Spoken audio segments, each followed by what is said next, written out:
जहाँ मैं आपको पढ़ाऊँगा अर्थव्यवस्था, अर्थशास्त्र के बारे में। चलिए शुरू करते हैं।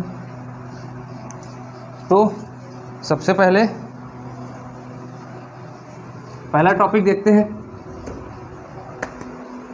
पहला टॉपिक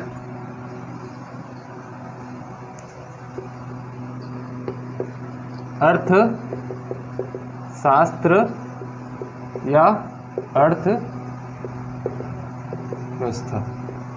अर्थशास्त्र क्या होता है?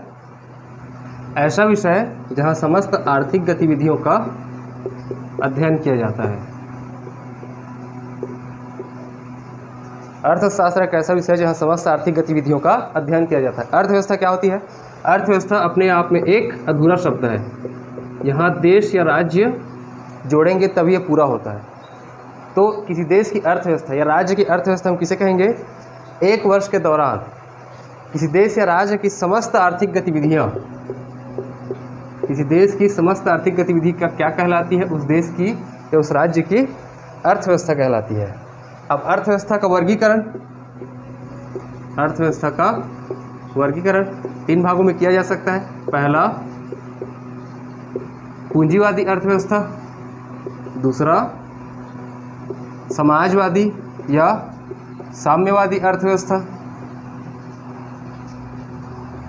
और तीसरा मिश्रित अर्थव्यवस्था।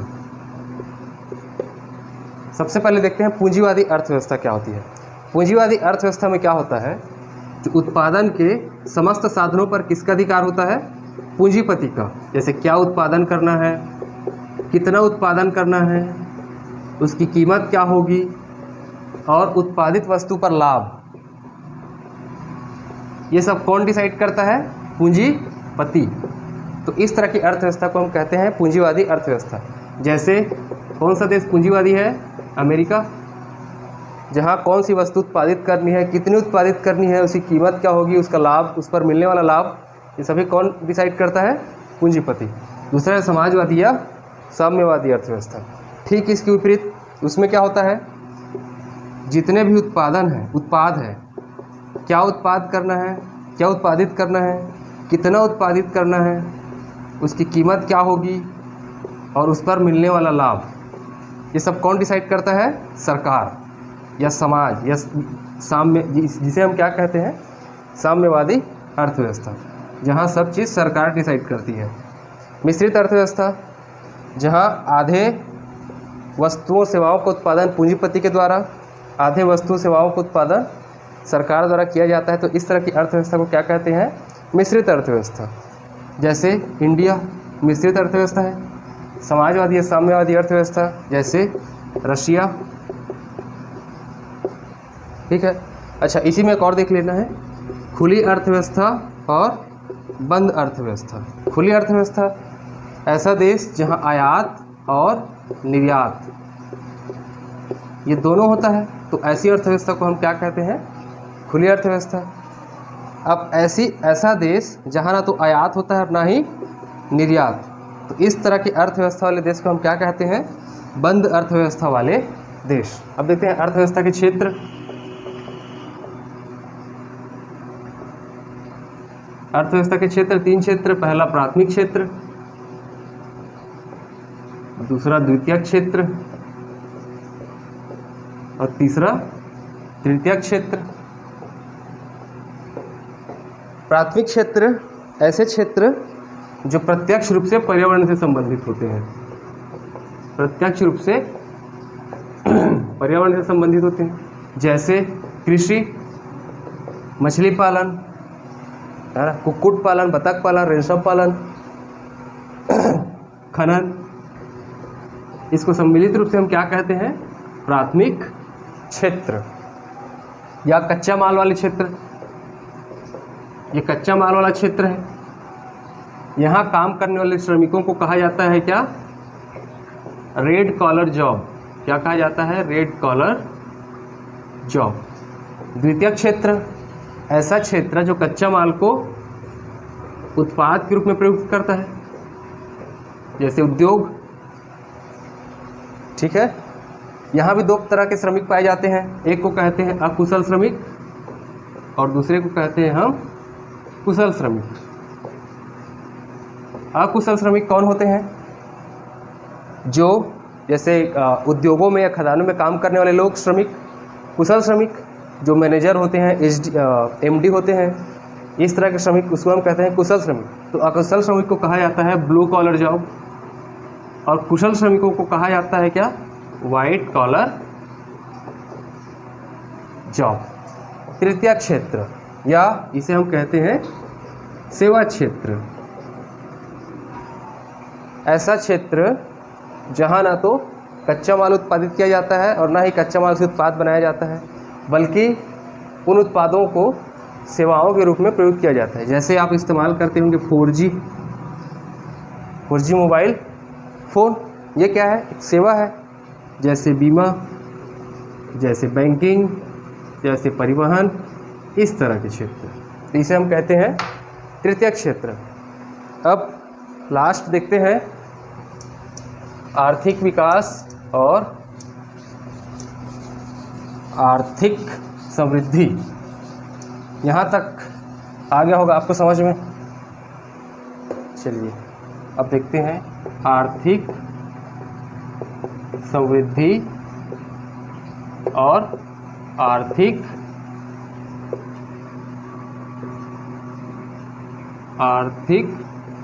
विकास। आर्थिक समृद्धि क्या होती है? जब किसी देश के जीडीपी मतलब ग्रास डोमेस्टिक प्रोडक्ट, सकल राष्ट्रीय उत्पाद, मतलब किसी देश द्वारा एक साल में जितना कमाया जाता है उसका कुल योग जीएनपी, ग्रास नेशनल प्रोडक्ट, सकल राष्ट्रीय उत्पाद, किसी देश के लोगों द्वारा जितना कमाया जाता है एक साल में, एनआई, नेशनल इनकम, राष्ट्रीय आय। ठीक है, तो इन तीनों को क्या कहेंगे हम? आर्थिक समृद्धि।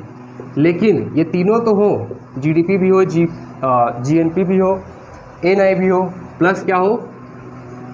व्यक्ति की शिक्षा, स्वास्थ्य और क्या? जीवन प्रत्याशा। जीवन प्रत्याशा मतलब एक व्यक्ति औसतन कितना जीता है, रोजगार। अगर ये सभी भी हो एक व्यक्ति में, शिक्षा, स्वास्थ्य, जीवन प्रत्याशा, रोजगार, और भी कई अन्य चीज़ें हैं जैसे आधारभूत आवश्यकता पदार्थ, रोटी कपड़ा मकान, यदि इन सब को भी मापा जाए तो इसे हम क्या कहते हैं? आर्थिक विकास। आर्थिक समृद्धि क्या होती है? मात्रात्मक, मतलब सिर्फ रुपयों को मापा जाता है, जबकि आर्थिक विकास क्या होती है? मात्रात्मक और गुणात्मक। मात्रात्मक और गुणात्मक ये दोनों होती है। मात्रात्मक मतलब ये तो मापा ही जाता है, प्लस एक व्यक्ति की शिक्षा, स्वास्थ्य, जीवन प्रत्याशा, रोजगार, ये सब भी मापे जाते हैं। आर्थिक विकास के माप के लिए आपको 4 सिद्धांत याद रखने हैं। क्रम से देखते हैं।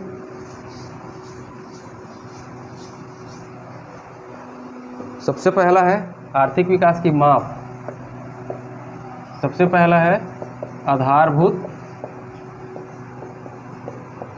आवश्यकता प्रत्यागम। आधारभूत आवश्यकता प्रत्यागम क्या होता है? जब एक व्यक्ति के आधारभूत आवश्यकता के आधार पे उसकी माप की जाती है, उसके आर्थिक विकास की माप की जाती है, तो उसे हम क्या कहते हैं? आधारभूत आवश्यकता प्रत्यागम। इसे सबसे पहले किसने लागू किया था? किसने लाया था? वर्ल्ड बैंक ने लाया था। ठीक है, दूसरा देखते हैं जीवन की भौतिक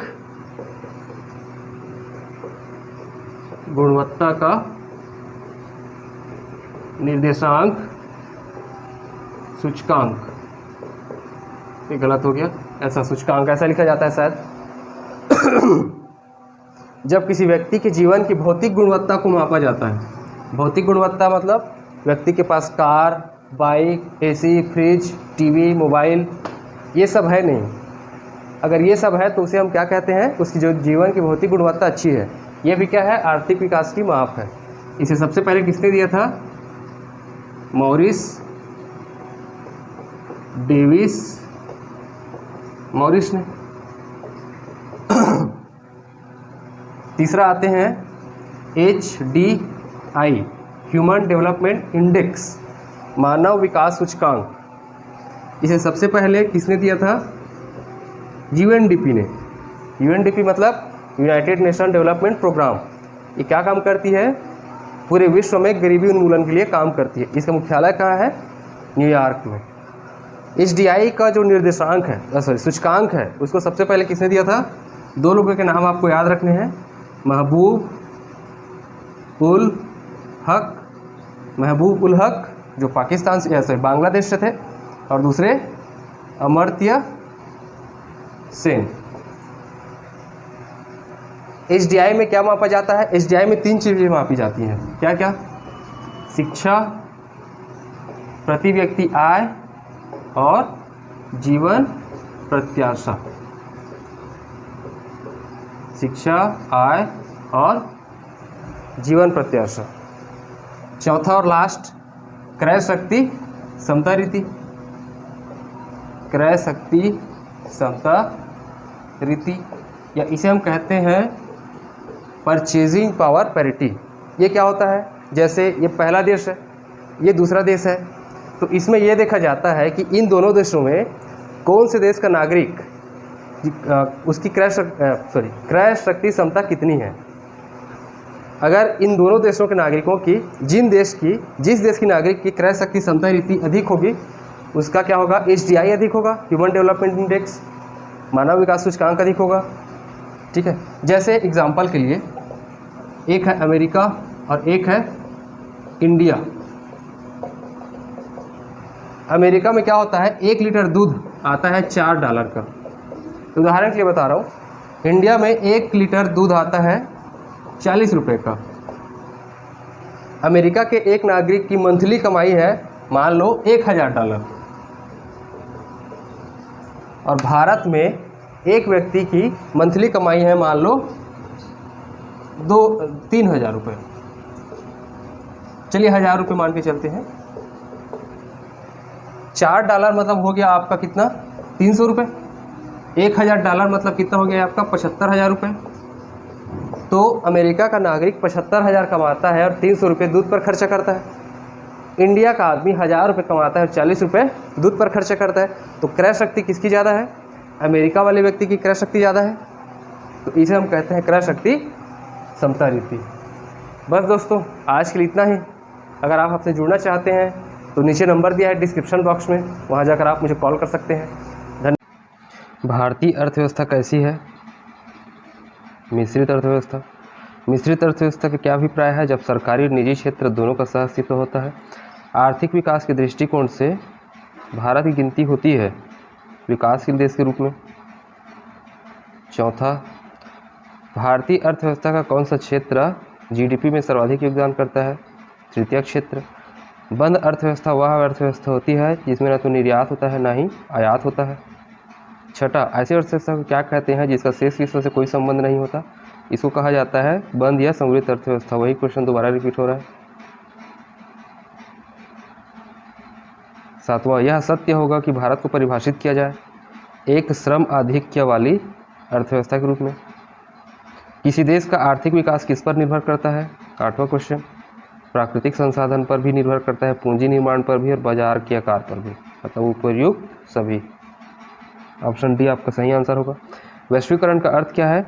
घरेलू अर्थव्यवस्था का वैश्विक अर्थव्यवस्था के साथ एकीकरण।